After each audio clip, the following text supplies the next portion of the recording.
todos ao mesmo tempo, Gustavo Uribe, Yuri Pita, Leandro Rezende. Vou começar então com o Gustavo Uribe, a gente está dando esse mole aí para ele porque ele começou há pouco tempo, daqui a pouco a gente começa a botar ele lá no fim da fila, mas agora, por enquanto, ele está entrando em primeirão aí no Visão CNN. Bom, Gustavo, votar requerimentos ou pelo menos parecia ser rápido, né? Eles votam ali em bloco, dezenas de uma vez, mas a gente viu essa semana que um dos momentos mais tensos foi aquele dia das discussões sobre a convocação de chefes do Executivo Estadual. E o que ficou decidido foi que 9 governadores seriam chamados e também havia aquele requerimento que não chegou a ser votado sobre chamar o presidente da República para depor. Mas aí, como a gente vem falando aqui no Visão, houve um movimento de governadores no Supremo para evitar ter que comparecer à CPI da pandemia. Você tem a informação, então, de que 19 desses gestores estaduais que devem assinar o pedido, ou seja, mais até do que o número de governadores convidados? É isso mesmo, Carla. Boa tarde, Carla. Boa tarde, Yuri. Boa tarde, Leandro. Boa tarde a todos.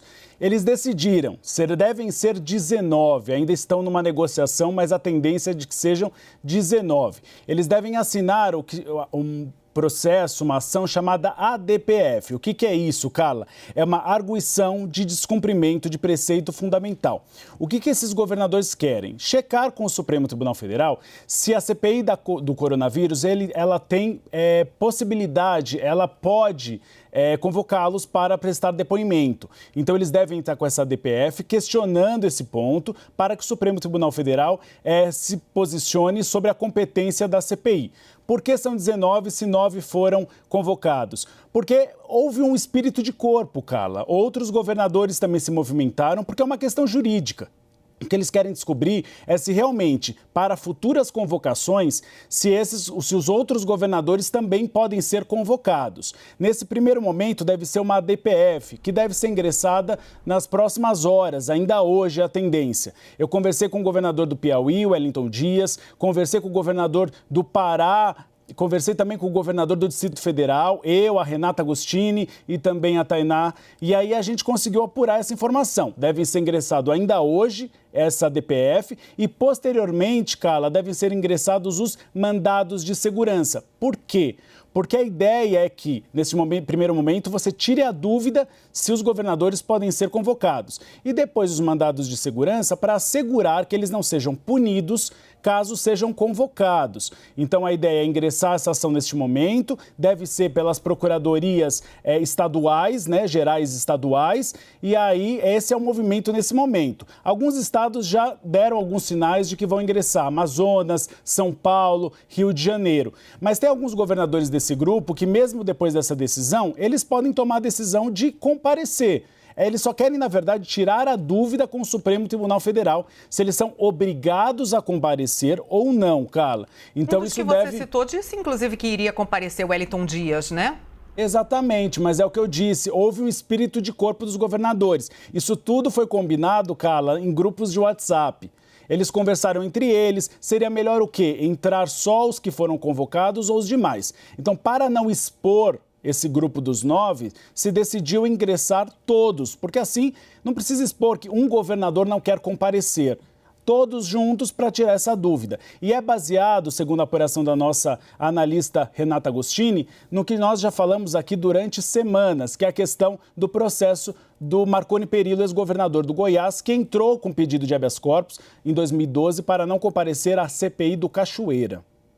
A gente pensa também que a própria presença de governadores que são alinhados ao governo federal é uma faca de dois gumes. Tanto eles poderiam trazer algo que pudesse ser positivo para o governo, como também ser questionados pelo G7. Quer dizer, se o grupo de opositores e independentes está maior e pode fazer perguntas difíceis, isso tudo é uma questão também que foi provavelmente levada em conta aí nessa decisão em conjunto dos governadores, né? É o caso, Carla, por exemplo, de Wilson Lima do Amazonas. Ele é um aliado do presidente Jair Bolsonaro, só que você tem na comissão 2 eventuais oponentes e candidatos ao governo do Amazonas, que é o Omar Aziz, o presidente da comissão de inquérito, e também outro governador, que é o Braga. Então, você tem 2 nomes, 2 senadores, na verdade, que podem ser candidatos a governador. Então, para ele, pode ser um terreno de pedregulhos, né, Carla? E que têm sido bastante veementes, para dizer o mínimo, quando se trata de qualquer questão ligada ao estado do Amazonas.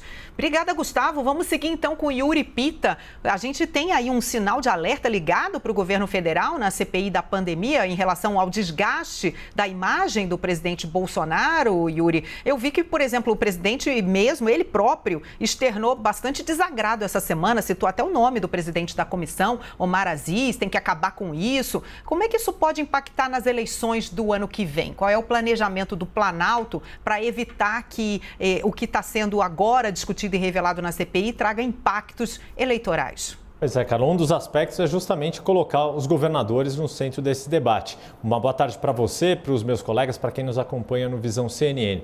É fato que qualquer CPI vai desgastar o governo de momento e não seria diferente nessa CPI da pandemia, em que as ações e omissões do governo federal estão no escopo, no objeto ali, no fato determinado para a abertura da CPI, conforme aquele requerimento. Mas também há essa questão das verbas federais, que é um fator ali para tentar compartilhar, dividir os holofotes e o desgaste que o governo federal está sentindo nesse momento e é visível, dada ali a formação desse grupo majoritário de oposição e independentes, que estão atuando de forma muito incisiva em relação aos ex-ministros do governo federal e algumas das ações relacionadas à compra de vacinas que desgastam naturalmente o governo. Mas ficou nítido, principalmente em alguns depoimentos desta semana, por parte do líder do governo, Fernando Bezerra, mas também de outros senadores, que além de fazer essa disputa política com governadores, como foi, por exemplo, Marcos Rogério mirando a sua artilharia contra o governador de São Paulo, João Dória, e alguns casos também relacionando, alguns senadores também falando, por exemplo, de Renan Filho, que é filho do senador e relator Renan Calheiros, mas o fato é que a aposta é esperar essa tormenta da CPI passar e contar com boas notícias no campo econômico a partir do segundo semestre. E por quê? Porque também nesta semana algumas revisões de economistas começaram a jogar ainda para cima a projeção de crescimento da economia brasileira neste ano de 2021. O próprio Banco Central, na segunda-feira, o presidente do Banco Central, Roberto Campos Neto, falou que provavelmente o Banco Central vai rever a sua projeção para 4%. Já há gente falando em até mais próximo de 5% de crescimento do PIB e essa é a aposta principal. Tendo um ambiente econômico melhor do que o que está vivendo agora, o governo teria tempo, o tempo joga a favor do governo até as eleições do ano que vem para se sentir essa recuperação econômica. A grande questão é como o mercado de trabalho vai reagir nisso também. Seja o mercado de trabalho formal, que tem tido saldos positivos, mas principalmente o informal, que é justamente a população que mais ressente, que mais sente os efeitos da pandemia com as restrições de circulação e de funcionamento das atividades econômicas.